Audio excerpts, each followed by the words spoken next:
Welcome back, everybody, to Two Guys and a Stack of Comics. My name is Reed. Along with me, as always, is Mike. Hey, Uh, everybody. Mike, great to see you, sir. Going to talk today about a topic that's going to probably come across as negative, but we're hoping it can be more of a constructive kind of look. Um, from folks in the comments, we'd be really interested how you guys have managed this same issue as well. And while we understand completely, because Mike and I are just two guys who buy comic books, that there are probably production things, page rates, publishing agreements, licensing agreements, etc. Um, we did a video on this last year. It hasn't gotten better. In fact, it's gotten worse. And so we just kind of want to talk about the price of comic books and that this is probably, Mike, I know for my kids, I know for people I know that like comic books, it's the biggest obstacle for comic books right now is the cost. In that you are basically having now that any comic book, a floppy book like this, you're going to run $5. And you're probably going to read it in what? I mean, is 10 minutes generous to say that most folks will be done in 10 minutes? I like to Uh, enjoy the artwork and turn the pages a little more slowly. yeah.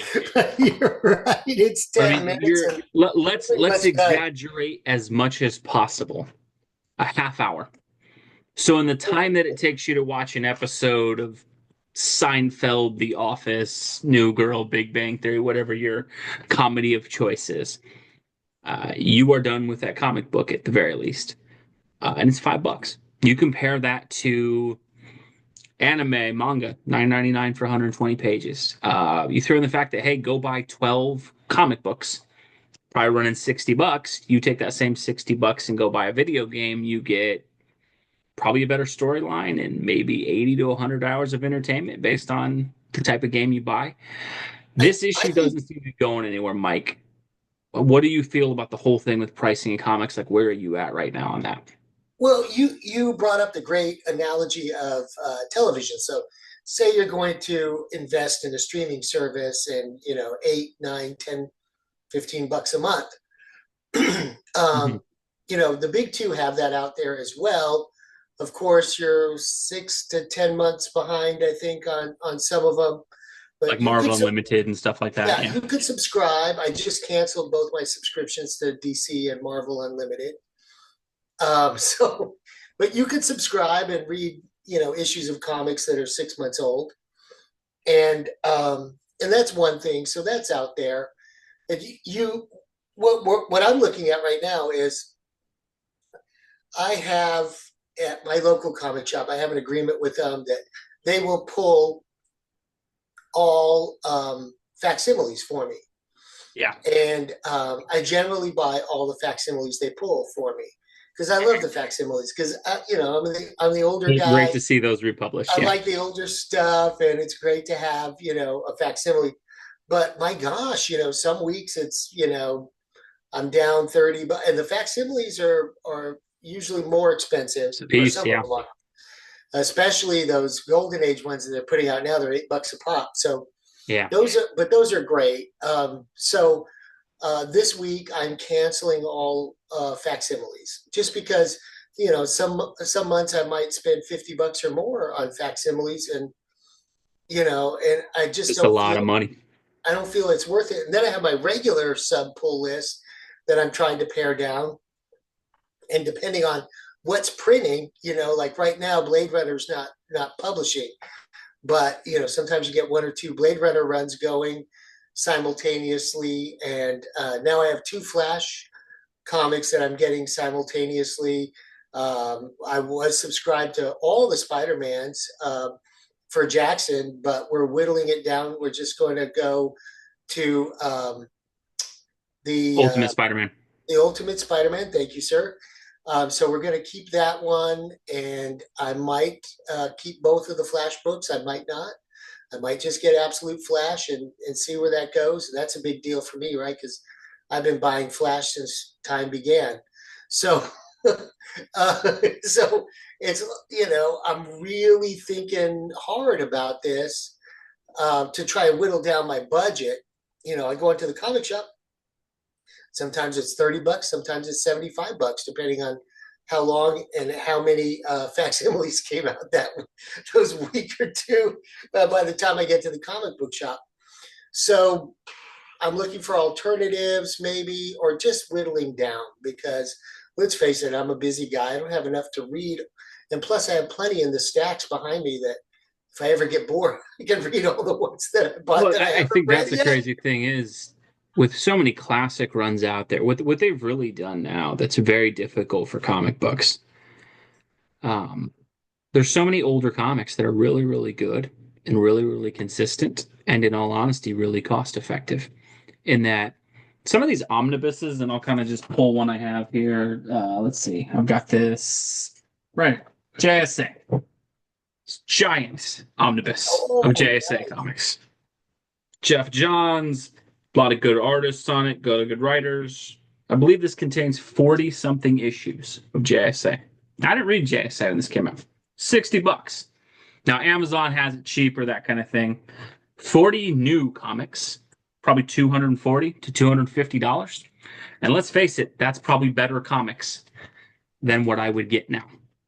You yeah. have you have at such a even something expensive like that, and you get $120 omnibuses and stuff like that. And yes, that's a really pretty penny to pay, but you're probably getting 50 to 60 books in those. So when you compare it to do I want to read what's happening now versus the old stuff, when there's a lot of old stuff you probably haven't read. And let's face it, I think even the most ardent fan now doesn't really argue that the quality of books now is just better than older stuff. And that I think even in people who would try to make that argument, let's look at the successful video game adaptations, the successful film adaptations. Most of those are based on older stories. And most of the film adaptations that have failed have been, hey, Jane Foster Thor movie. That's new. That didn't do so great. Miss Marvel. That's new. That didn't do so great. Sam Wilson Captain America. That's new. That didn't do so great. And so you have this plethora of 60, 70, 80 years, depending on your character, of books that you can go back and read at a better price. And I think the thing is, these single issues, what used to make the single issues really, really easy to buy, one, availability, right? I live very close to a comic book store, which is one of the biggest reasons I am able to maintain the hobby. If my wife and I and my kids, we would move 20 miles away, I don't know that I'm taking a 30-minute trek to the comic book store every week. Much as I love them, you throw the price in, plus the travel time, plus all of that, I gotta say, probably ends my comic book habit or massively reduces it to where I'm going once a month to pick them up. I You think know the what? There's also the thing, and I'd be interested to hear from the viewers in the comments below, like how many people subscribe to a service like from my comic shop out of Dallas, for example, that'll do your pull list and mail it to you. I'd be curious and to there's know. digital options. I know lots of people do those. But the thing is, again, having the floppy, that's the hobby, I think, for most folks. The other part that's really hurting at is none of these are really becoming worth money anymore. I think that's the thing that was always so interesting, and this is a creation of the market's own making. I was looking the other day, and I'm like, because I've pulled Spider-Man pretty much my entire adult life. I'm like, it's another number one Spider-Man. Look, I think it's the eighth number one Spider-Man in since the 20 like tens or something like that. And it's like you go, this used to run 405, and that's why things used to matter. When you had an issue one of something that was going to run for 400 issues or 230 issues, there was value to it. There was something to it where it's like, and Marvel, Tom Brevoort, again, I don't know why he does this Substack letter. I guess it must make him good money, but he makes points on there all the time. Someone was asking about, like, why do you guys relaunch constantly? Why do you always have these number ones? He's like, hey, don't enjoy a comic because it lasts for a long time. Just enjoy it while it lasts. And it's like, really, that's your advice to people is not get invested. It's a long haul thing. It's more, hey, just appreciate it while you have it. And so you take the fact that there's really no long-term huge benefit anymore to buying these stories because let's say you run out and you want to buy a book, you buy the number one, you catch up with all of them. They're probably ending that run in a year or two anyway. You're going to spend significantly more on it than when they collect it. Because when they collect all those things together, let's face it, the trades go down in cost. If you want to read the Iron Man run from last year, I think that was Jerry Dugan that I paid $4 a pop for. I think you can go on Amazon and buy the trades, and they're about half price a year later. And let's face it, none of those events really mattered. So it's not like if you missed the run, it really was like, oh man, I'm out of the loop because they reset, reboot, and ignore most of it anyway. And so it's a huge problem when things are this expensive. You have no long-term vision, you have no long-term stories that are going. You reboot and reset constantly. What's funny is the only comics that we have seen become worth value in the recent couple years. Ultimate Spider-Man. Why? Because most people thought that was a starting point for something that's still going. And so the cost is just out of control, and the benefits are no longer the way it used to be. In terms of if you snagged a number one issue of a character in the 60s, the 70s, whatever, that's probably worth a pretty penny now. If you Yeah, grabbed the first appearance of Deadpool, man, good for you. Great financial investment for you if you hung on to that and kept it good. You catch the first appearance of any of these characters coming out now, like, man, if it ever becomes worth $20, you need to sell that thing quickly because it isn't going, that's only going to go down in value. yeah. And so the incentives for collecting have even gone down. So it's like price has gone down, the benefit has gone down, the long-term storytelling is gone. And I think they just have to look at how you reset the pricing a little bit. If that's collect more and charge more, but people get a larger chunk of the story, maybe you do 60 to 80 pages and you release it every 2 months, and maybe it's $10 a pop, but at least you get a significant portion of the story. Well, and Uh, how many of you guys out there read like I do? I'll wait for like 3 or 4 issues to come out and then sit down and read, 3 or 4 issues at a time because I like a chunk of a chunk story of the at a story. time. And it seems more and more now that, some of these are just little snippets in time and you really, to enjoy it more fully, you'd like to have, 4, 5, 6 issues. Yeah. No, it's there's a ton of I know a ton of people who trade away and do that kind of thing, and it's just such an expensive hobby, and then the availability is so low, and then you look at all the competition that comes from even within comic books of collected editions, omnibuses, compendiums, all these things that come out. You throw in manga, you throw in video games, you throw in. I mean, I was looking the other week. Like I read that this is an older book. It's like from 2008. I grabbed it off a shelf. It's a David Baldacci book. It's like 400 pages. It took me a couple hours to read it. It's a great, great book. It's 400 pages, $10. Took me 6 to 7 hours to read that compared to five for like 8 minutes on something. No beginning, I mean, not a beginning, not an end, just kind of a middle point of a story. They've really got to examine the cost on these things. And for people who want to tell me, look, the cost is the cost. One, it's not, I'd feel better if I knew, like, hey, the artists and writers are just well paid and that's why it costs more. Doesn't really seem to be that because anytime you hear comic pros talking about how what their wages are, they're like, man, I'm near the poverty line. It's awful being a comic book artist. So you're like, okay, so the talent's not well paid. The sales aren't great. And then there's just things that look, I know people talk about quality and content and all that, and you got to pay for it. Why is Geiger and Redcoat able to be $3.99 a month and it's typically more pages and I get the same creative team? Why can they No produce with ads a cardstock cover?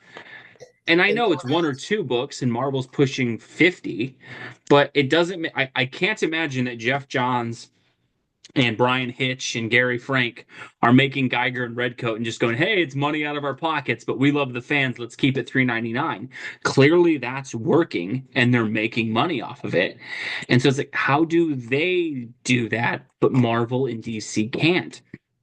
It's It, just weird, and it's it's the got to be number a one issue business. killing the industry.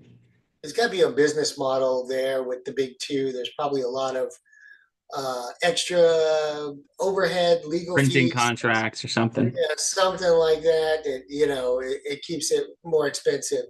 I really think that fans are going to be more selective, like I am this year, and really paring down their lists to what they really, really, really can't do without. And but yeah, I think you know in the next few months we're going to see people paring down their lists, and it gives me a little pause, and it makes me concerned about the industry because I know a lot of fans are probably gonna end up paring down their list. I think the other part is it doesn't seem like the I know industry is somebody. even I know caring. somebody that bailed completely. Well, that's the hard part is I They're think totally out. they keep giving people off ramps for it. And this is the weird thing Marvel and DC do is it was always hard for me to stop reading a series if it was like on issue 87 because it's like, man, I got 80 something issues invested in this or Yeah, I'm gonna 100 or keep going. however many. And it's like, I know it'll probably get good again. And then I'm going to have this gap in my collection. And Right. they give you off ramps all the time now where it's like, this volume is over. And it's like, you really have to look at, is it worth the money for me to keep reading? Like, and the other part is, I don't think the number ones benefit anything anymore because that gimmick is up. I think everybody knows at this point the new number one doesn't mean anything. It doesn't, it's not what it used to be. When there used to be a new number one, you really understood that, hey, there was a lot of effort, a lot of energy that probably went into this. It's probably a new creative team, and there's probably a long-term vision and storytelling in what they're going to do. Anymore, they're too lazy to even change the creative teams anymore. And I look at this the other day, like I love the Moonnight series that's coming out from Marvel, probably the last 5 years. There's on issue 9 again because they did a number one that ran through 25 issues that went, then they did a number one through a number 9, rebooted for some reason at number 10, did another number one, and they're now on issue 9 again. And the titles had some changes. It went from Moon Knight to I think like Vengeance of the Moon Knight, and then it's like Moon Knight Fist of Khonshu now or something. It's the same creative team. It's all Jed McKay's Moon Knight run. And it's like, I'd feel so much differently if I was on issue 44 or issue 45 on that as a reader, because it's like, okay, yeah, this is where it's all. Instead, even for me, it's like if my box tips over and the issues fall out, I'm like, okay, I got to remember which one came first and then this one. And then I think it's a mess. And that's for someone who's actively collecting it. If you got someone who's like, hey, man, I've heard great things about Jed McKay's Moon Knight, I'm going to go pick it up. There's three number ones, three number twos, four number four. You're just gonna fumble around, and so then you are pushing into these collected editions. And so I hate saying this, but I do think it might be time for the floppy comic book to just go, and that I think collecting it as a more significant portion of a trade, it's easier to follow. I think it would get more readers and you wouldn't have these conflicting things anymore. And I do think as a reader, I think the other thing it would deal with, and you and I are probably responsible for some of this too, but I think to a lesser degree than some folks. I think the rage portion that comes out of fandom would also go away too if the whole story was released at the same time. I think sometimes we get so mad over a cliffhanger and you'll get channels and people who blow it up and then 2 issues later you find out like it was a false flag thing, like it didn't really matter, it wasn't actually true. And if Like a that whole issue Netflix had come out, comic, like a Netflix comic concept where you yeah, just no, like very much similar to Daredevil Born Again. Daredevil so Born you Again has some things that binge happen read in the it. season where you're like, what the heck? And then by the last episode, you're like, oh, okay, that makes sense. They didn't really do that. I think right now what you have is when a bad issue comes out, and then you have people who can dissect it and break it down for a month, and it's tough. I just think at this point, it might be better for them. Hey, the whole story's out.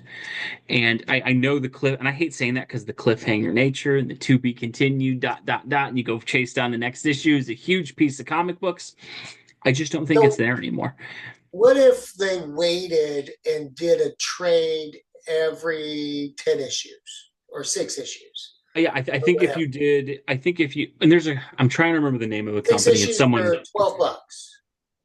something. Well, I think even if you charge more, and there's an online only publishing company that a YouTuber created, and I'm trying to remember the name of it. I haven't read much of it, but I think he releases like 80-page things at a time or 90-page things at a time. And I want to say the pricing of CNN is like $15 to $25, depending on how many pages or whatever. But if There you you read go. that, and again, I can't vouch for the quality or whatever of it, but I've seen that model, and it's like to me as a reader, that would make more sense Me too. because I do get a true gauge of a significant portion of the story. I don't know. And again, I don't know if he's wrapping everything up into the stories or whatever. But if you do sell me 100 pages at a time, I can really get a gauge of whether this was good or bad. I think the other thing is it probably would give more planning and timing where you could get an artist and go, hey, You got 4 months, you got to do 100 pages. As opposed to right now, the one of the biggest thing that makes it price inefficient and just ticks me off as a guy paying for comic books is if I read issue 1 and it looks great, and then issue 2 looks like my kid drew it, and then issue 3 is great again, and 4 is awful again. It's like, okay, this you're charging me the same price for clearly inferior quality, and you know that because you marketed it as this artist and this writer. And so I think if you gave people a chance of, hey, we're releasing 80 pages at a time or 100 pages or whatever the efficient model would be, I think you would, one, eliminate a lot of the people who are mad about certain story beats because, hey, here's the whole story. You get the big snippet and you really do know whether or not what you're angry, upset, happy, whatever about is real. And I think the other part is if the release schedule was a little less frequent, I think you could actually let the writers and artists incorporate some feedback to some things too. Because if you know, hey, 3 times a year I got to produce a 100-page thing, and you realize, hey, volume 1, people hated that. Like they really did, then you might be able to course correct. But I think what we have now is we have so much of like a monthly thing, a monthly thing, a monthly thing. They're probably not getting the instant feedback on sales and long-term stuff until 4 or 5 other issues are in the can. And I just think that's hurt. That's just hurt comic books. I think there's so many issues that I think price is a huge gap to it. We can probably talk about a second issue, but I think the other thing that's popped up, and we may do a separate video on this. I think the other thing is if you released a larger chunk of the story as a writer, I imagine you'd be able to defend it a little better and fully flesh it out. Because one of the things I think that's also been awful for comic books is the presence of social media for writers and artists. Because I get it. If you publish your work and then you have a bunch of people piling on that you suck and you're terrible and this is awful and you're the worst person ever and you've destroyed my childhood the way that people do get mad online, I get where you would get a little mad and you'd start chirping back. But I think for comic books, especially, I think social media and the way artists and writers have availability and post whatever they want on there. I'm not saying you can't do that, but I do think in a sales business where it's your job to get customers and your work is published in these brief snippets, it's just a volatile mix for getting people mad. And I think you and I both look, I'm not going to call out individual channels. I'm not going to call out individual people. I think anybody who wants to express their opinion should. I'm all about freedom of speech. But you and I both know there are channels who just traffic in anger. And it is, let me find the books this week, and I'm going to take this book and I'm going to look at every single panel, the worst thing I can find, I'm going to blow it up and go, look at this background, look at how cheap it is. And a lot of times it does seem to be out of a personal animus from one to another. And then you get, 40,000 people, whoever, who didn't even read the book, who get their mind that the book sucks. And then you get I the like it. writer says something controversial back, and it turns into this huge I thing. I like. think if you release larger chunks, that might help. I think so too, because I think number one, it would have the tendency uh, to keep the same creative team on a larger chunk of the story. And number two, I feel like it would be an easier, more pleasurable reading experience for me to pick up, 10 issues of Flash at a shot and sit down and read the whole thing and understand where the character's at and everything. And number three, I think it would be good because, like you said, more of the story would come out. It wouldn't be so hasty to jump on, issue 2 because issue 3 and 4 kind of clarified that. And I don't know. I think that's probably where it's going to have to go. I I know know there's a lot of prices. people who would go, well, why don't you guys just trade weight then? I think the other huge part that's hurting with price is spoilers. Spoiler culture being out there. And I know like you don't go online as much and stuff like that, but if you do go into comic book, the spoiler for a comic book, I mean, what's that site? Bleeding Cool. I think that it is. They release the spoilers for every major comic a couple days typically before the comic even leaks. most of the time. And so the whole thing is, if you are one of those trade waiters, any element of surprise and suspense in what happens in the comic book is going to probably be leaked already because it came out 6 months ago. And I think the other part is the companies do a bad job of that too, because the solicitations have to come out 3 months in advance. And because of the online stuff, everybody sees the solicitations 3 months beforehand. So, like, if, oh, the big reveal in issue five, well, the solicitation for issue seven is probably out. So you probably know what happened based on the solicitations on that. And so I just think Yeah, you we have have this to awful mix of everything right now. you have to guard yourself on those spoilers. But yeah, inevitably, there's comics are going to go up to $6, 5.99. It's just inevitable, and then I think once they get into the $6 and $7 range, you've really priced yourself out, and people just wait for the trades, Well, and and when they that release could. so many books at the same time, like you said, you price yourself But out just on keeping up with a couple characters. not every book comes out in trade, though. Yeah. So No, that's a great thing. And what was it? A couple years ago when the Black Adam movie was coming out, Christopher Priest wrote a Black Adam series. And I was like, you know what? I'm buying a lot of books this week. I'll just trade, wait, that Black Adam series. They released the first volume. I think it was a 10 or 12 issue series. They never released the second. I was just like, and I was like, okay, so I shouldn't have trade weighted that one. And so it's a problem. I think it's just a huge issue. I think they've got to look at the cost effectiveness of things. And I think cost plus spoilers plus online engagement plus all of this, I just feel like there's got to be a better solution for this forum in that I think you have to look at your model and what is or isn't working. And again, we use a lot of sports analogies here, but I think this would be like if watching older baseball games was more entertaining than new ones and cost less, and you could still somehow have that element of surprise if you don't know what's going to happen because there's so much old content. Like it's a really hard thing because new comic books, they do just look so much worse compared to old ones. And I hate saying that, but it just is. When I go back and read an old omnibus, it's like, man, the story's the same, the art's the same, the creative team's the same, the writer's the same. I know where to go, I know the volumes, I know the issues. It's so much more pleasant to navigate through that end than it is the newer stuff. And it's just I don't know how they fix it, but they've got to do something because all these things combined, plus availability, and where I can't hear the argument anymore that comics are in a good place. Look, you and me have been going to comic shops, both of us, for all of our lives. What I have noticed, even if I just take the last 10 years, in San Antonio, where I live, there are 7 to 8 comic book stores here. What I have noticed is that more than half of them, the comics are the least important thing in the store now. Like there's a big store real close to where both you. I think it's about 10 miles where I live, and I think maybe 10 minutes from where you live. Um, the store has literally now put the comic books in the back wall against the back shelf. Like it's a way smaller area, and the whole front of the store now is the gaming stuff and the cards and the Dungeons and Dragons things and the pops and all this stuff. And that's happened at so many stores now. And it's like, so I don't really even want to hear like, oh, comics is in a great place. I don't know, man. Even at the comic book stores, it doesn't seem like it's in a great place. But be interested. What do you guys think below? Is price the biggest objective that you guys have to comic books? How do you navigate your cost efficiencies with comic books, especially as things get more and more expensive?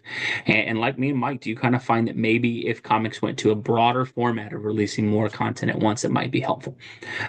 As always, folks, thank you guys so much for watching. God bless you. We'll catch you in our next video. thanks, everybody.